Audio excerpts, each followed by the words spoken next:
अस्सलामुअलैकुम, hello everyone, welcome back to my channel. मैं हूं नोमान और आप देख रहे हैं पाक क्रिएशन। कैसे हैं आप सब लोग? उम्मीद करता हूँ आप खैरियत से होंगे, फिट एंड फाट होंगे और मज़े में होंगे। आज की जो वीडियो है बहुत ही मस्त होने वाली है। जो भाई मेरे एक रिक्वेस्टेड वीडियो है ये, और आपको तो पता है भाई मेरा कि मैं पहले रिक्वेस्टेड ही वीडियो आप शेयर करूँगा और उसके बाद ही दूसरी वीडियोज़ जो है वो आएंगी। आज की जो वीडियो है जिन्होंने मुझे रिक्वेस्ट की है उनका नाम है जी हरेश गुजर, और उन्होंने मुझे लिंक फॉरवर्ड की है। वीडियो जो टाइटल है पहले वो सुन लीजिए। How the names of Indian states were kept. इसका मतलब ये है कि यार इंडिया के जो स्टेट्स हैं उनका जो नाम है वो किस चीज़ से लिया गया है। मैं कहूँ कि लक्की मरवत, पाकिस्तान का एक शहर है लक्की मरवत। यहाँ पर एक हिंदू मज़हब से ताल्लुक़ रखने वाले लक्की राम थे, जो उसके नाम से ही लक्की मरवत का नाम रखा गया। तो इसी तरह के जो स्टेट्स हैं इनका भी नाम इसी तरह से लिया गया। लेकिन चलते हैं वीडियो की तरफ और जानते हैं कि ऐसे कौन से स्टेट्स हैं जिनका नाम किसी शख्सियत से लिए गए हैं। तो वीडियो में पता चलेगा। वीडियो की तरफ जाने से पहले चैनल सब्सक्राइब कर दीजिए, बेल के आइकन को लाजमी प्रेस कर दीजिए ताकि मेरी आने वाली वीडियो की नोटिफिकेशन आपको मिल सके। अब चलते हैं वीडियो की तरफ। ओरिजिनल लिंक जो है वो मैं डिस्क्रिप्शन में दे दूँगा, वहाँ पर जाके आप विजिट कर सकते हैं। काफ़ी अमेजिंग वीडियोज़ बनाते हैं भाई, चैनल को सब्सक्राइब कर दीजिएगा। चलते हैं वीडियो की तरफ, लेट्स स्टार्ट।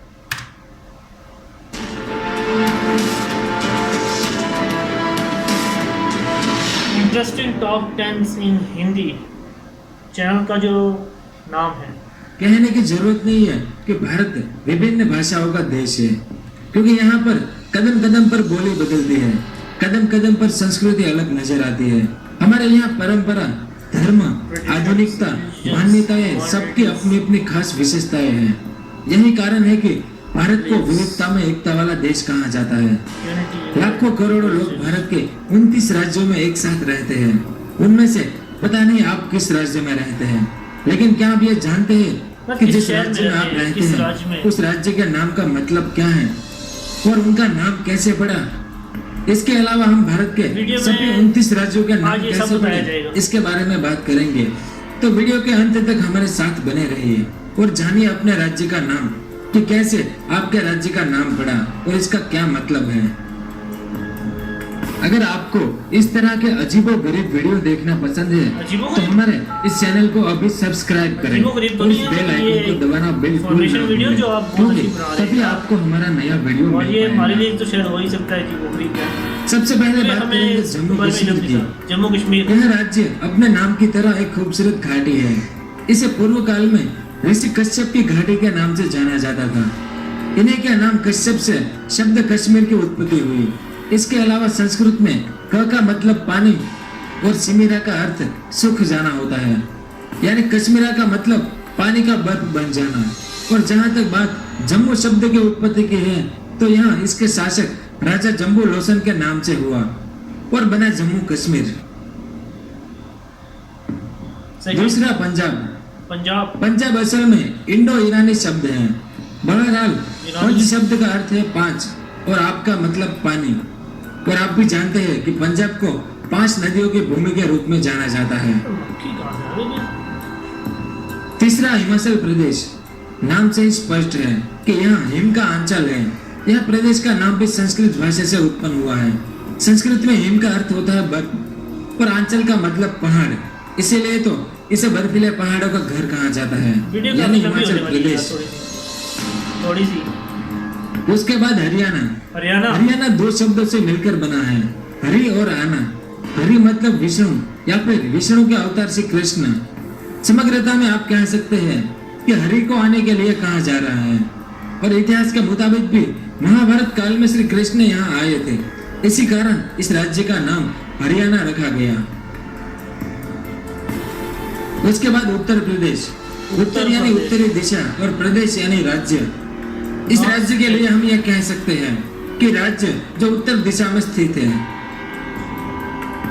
उसके बाद उत्तराखंड या उत्तरांचल। साल 2000 में उत्तरांचल उत्तर प्रदेश से अलग होकर एक नए राज्य के रूप में उभरा। इसका मतलब है कि उत्तरी पहाड़, लेकिन बाद में इसका नाम उत्तरांचल से उत्तराखंड कर दिया गया, जिसका मतलब है उत्तरी भूमि।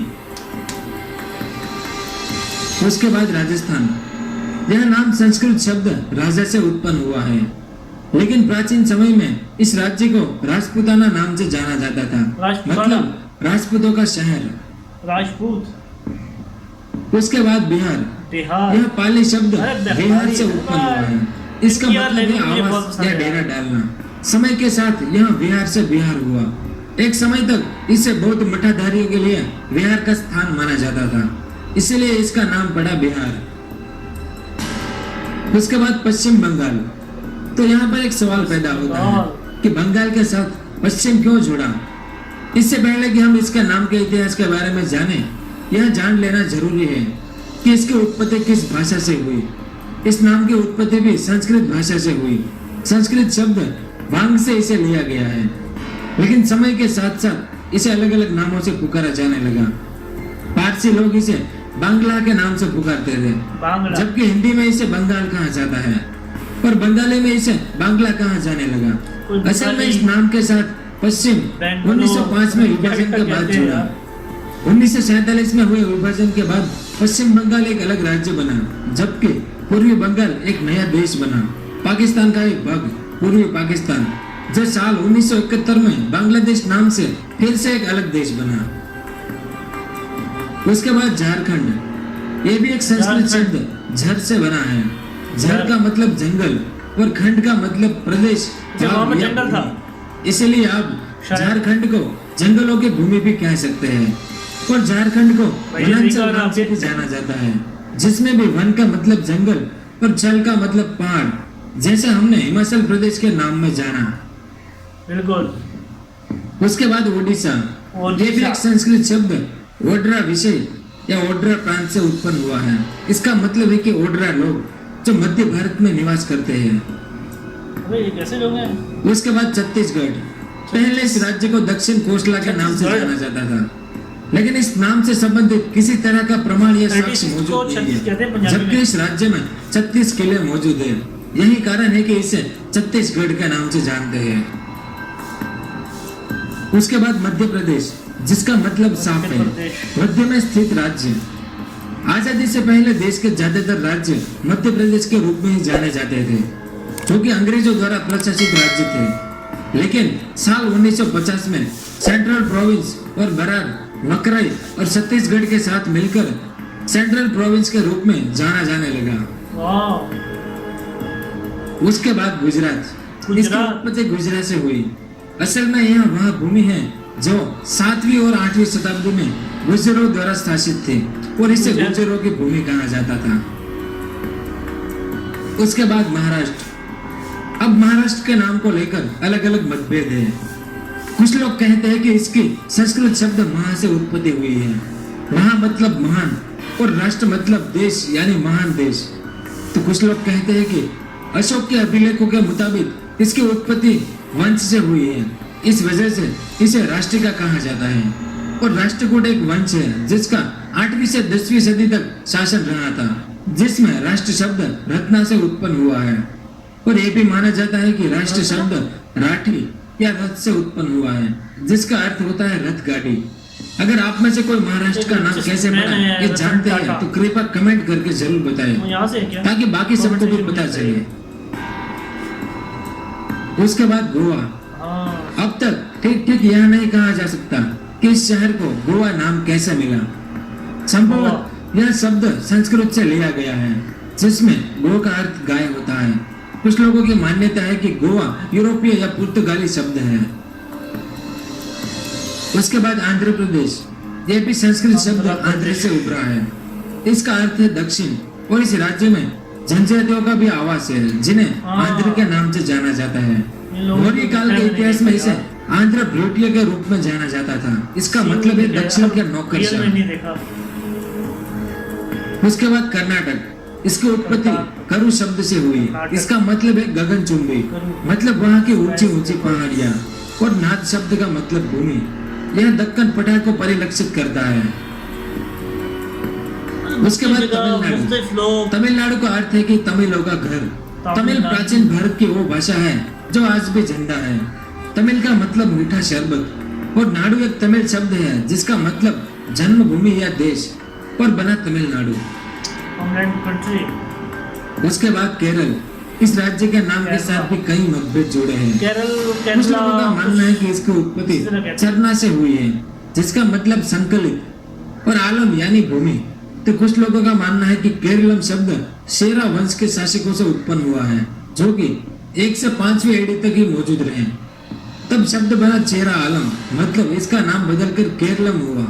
तो कुछ लोगों के अनुसार संस्कृत शब्द केरलम का अर्थ है कि एक जुड़ी हुई भूमि। भौगोलिक रूप से आप कह सकते हैं कि केरला समुद्र से निकली एक अतिरिक्त भूमि है। बिल्कुल एंड पे है वो एक एरिया के। उसके बाद साल 2014 में बना राज्य सी लाइन तेलंगाना। पे। तेलंगाना शब्द त्रिलिंग से उत्पन्न हुआ है। इसका अर्थ है कि शिव के 3 लिंग। श्योर। उसके बाद सिक्किम, इसकी उत्पत्ति लिंबू से हुई है। इसमें शिव का अर्थ है नया और खिम का अर्थ है विशाल भवन, मतलब आप कह सकते हैं कि नया विशाल भवन। इसके अलावा सिक्किम को तिब्बती भाषा में बेजांग नाम से भी जाना जाता है। उसके बाद 7 बहनों का प्रदेश, यानी भारत का उत्तरी पूर्वी भाग। क्या आप जानते हैं कि 7 बहनों की भूमि कैसे अस्तित्व में आई? यह उपाधि मूल रूप से 7 बहनों के बीच समानता दर्शाने के लिए दी गई थी। ज्योति प्रसाद सैकिया, जो कि त्रिपुरा में पत्रकार थे, उनके द्वारा जनवरी 1972 में नए राज्यों के उद्घाटन के समय रेडियो टॉक शो के जरिए ऐसा किया गया। बाद में 7 बहनों की परस्पर निर्भरता और साधारणता पर एक किताब संकलित हुई और 7 बहनों की भूमि के रूप में यह नाम दिया गया। इस प्रकाशन से यह नाम अस्तित्व में आया। अब इन 7 राज्यों के नाम कैसे पड़े वो भी जानते हैं। उसके बाद अरुणाचल प्रदेश, इसकी उत्पत्ति अरुण शब्द से हुई है। इसका मतलब है सुबह की ज्योति और अंचल का मतलब पहाड़, अर्थात सुबह की ज्योति का पहाड़ अरुणाचल प्रदेश। उसके बाद असम, इसका मतलब अहोम शासकों से उत्पन्न हुआ है, जिन्होंने कई सदियों तक असम पर राज किया था। अहोम इंडो आर्यन शब्द असम से भी उत्पन्न हुआ माना जाता है, जिसका अर्थ है अमीर। उसके बाद मेघालय, जैसा नाम वैसा माहौल आज भी, मतलब यह राज्य बादलों का घर है। मेघ यानी बादल और आलय यानी घर, अर्थात बादलों का घर मेघालय। उसके बाद त्रिपुरा, त्रिपुरा के नाम के साथ भी कई मतभेद और मान्यताएं जुड़ी हुई है। कुछ लोगों के अनुसार त्रिपुरा बोरोक शब्द से जन्मा है। इसका अर्थ है तुई मतलब पानी और पारा मतलब नजदीक। तो कुछ मान्यताओं के मुताबिक राजा त्रिपुर के नाम से यह राज्य को त्रिपुरा नाम मिला। शायद ही आप इस तथ्य से वाकिफ हो कि यह राज्य क्षेत्रफल के हिसाब से देश का 3रा सबसे छोटा राज्य है। उसके बाद मिजोरम, जिसमें मी का मतलब होता है लोग और जो का मतलब पहाड़, यानी पहाड़ के निवासी। उसके बाद नागालैंड, नागालैंड शब्द की उत्पत्ति बर्मा शब्द नाका से हुई है। नागा का अर्थ नागा होता है और नागा मतलब ऐसे लोग जिनके नाक और कान चिरे हुए होते हैं। इसे नागा की भूमि भी कहा जाता है। उसके बाद आखिरी मणिपुर, नाम से स्पष्ट होता है कि यह मणियों का प्रदेश है। मणिपुर के नाम की उत्पत्ति संस्कृत शब्द कंगले से है, जिसका अर्थ मणिपुर है। मणिपुर। अगर वीडियो अच्छा लगा तो लाइक करना बिल्कुल ना भूलें। अगर आप लाइक करेंगे तो हमारा मनोबल बढ़ेगा और अपने दोस्तों के साथ फेसबुक और व्हाट्सएप पर शेयर करना बिल्कुल ना भूलें। धन्यवाद। जय हिंद, वंदे मातरम। पर यार काफ़ी अमेजिंग वीडियो थी। पूरे इंडिया के स्टेट्स के बारे में बताया गया कि यार उनका जो नाम है वो कैसे पड़ा। तो आज की जो वीडियो है उससे आपको काफ़ी सबक मिला होगा। मुझे तो काफ़ी अच्छी वीडियो लगी। और 7 सिस्टर 7 बहनों के नाम से जो है वो 7 स्टेट जो है वो 6 बहनों के नाम से शायद वो लिया गया है। काफ़ी अमेजिंग वीडियो थी यार। आई होप कि आज की वीडियो आपको बहुत पसंद आई होगी। कमाल की वीडियो थी। ऐसे ही मुझे कमेंट सेक्शन में लिंक फॉरवर्ड करते रहिएगा। मैं मिलता हूँ आपसे नेक्स्ट वीडियो में इंटरेस्टिंग वीडियो के साथ। तब तक के लिए भाई को इजाज़त। अल्लाह हाफिज़।